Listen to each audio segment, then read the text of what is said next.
And what do you think the difference is now, given the fact that there are lots of potential storm clouds on the horizon with respect to the global economy, in terms of how marketing is going to be affected? In the old days, whenever there was an economic downturn, or if an individual company was doing not so well, they would actually, the first thing they'd cut was marketing, right?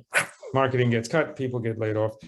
Is that changing now? How do you see that changing? Not as much. Even in this economy, we started seeing a lot of people cut their marketing spend. But the thing that's changed, I think, versus before, so I still think that people just go to marketing first to cut.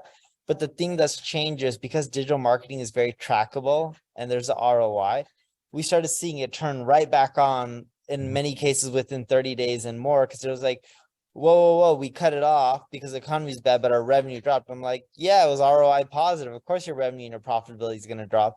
And then we started seeing companies turn it on and look at it a little bit differently. But previously, because I've been through other recessionary periods, and I'm not saying we're in one or not, but we all know the market's not that great. And in previous recessionary periods, people would just cut back on marketing spend, whether it's digital or traditional, and turn it off for a while.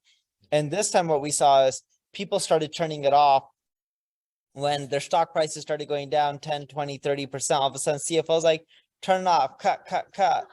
And then right away, when they started seeing the revenue drop because of these channels going down, they're like, wait, how the revenue dropped? And they're like, oh, we turned off these ad channels that were ROI positive. They're like, turn it back on.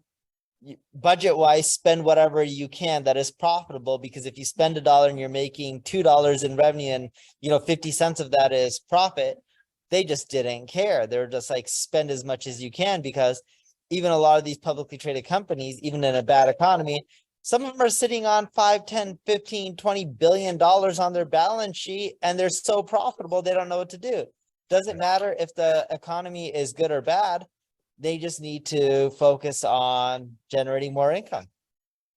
I think there's actually two elements of what you just said that's really important. One is the companies are incredibly profitable. So we are in a situation where inflation is at a 40-year high, but we're also in a situation where corporate profits are at a 70-year high, right?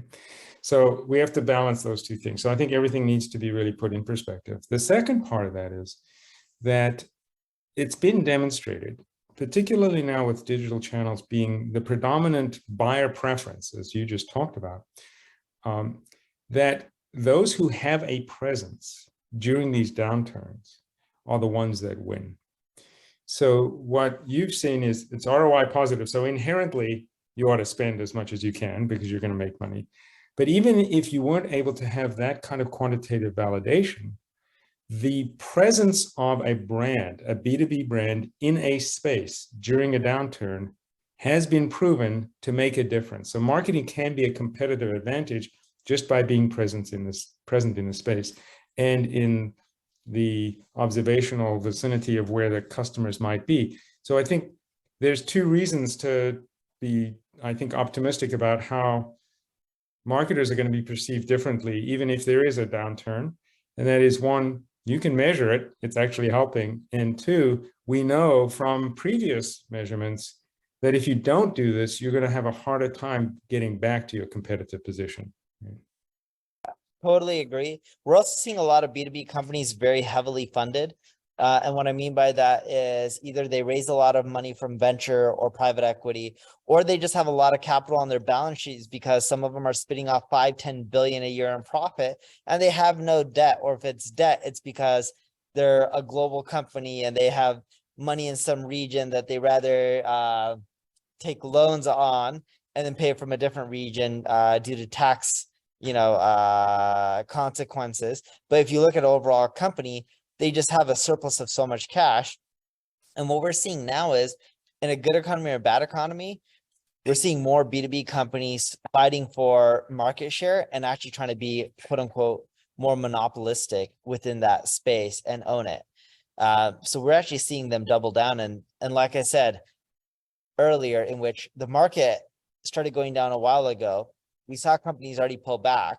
But the moment they saw that it started decreasing their revenue and EBITDA, we started seeing them not just go back to what they're spending, but they realized that, hey, we should spend as much possible here because this can help counteract market conditions and maybe help move the stock price or help gain us market share.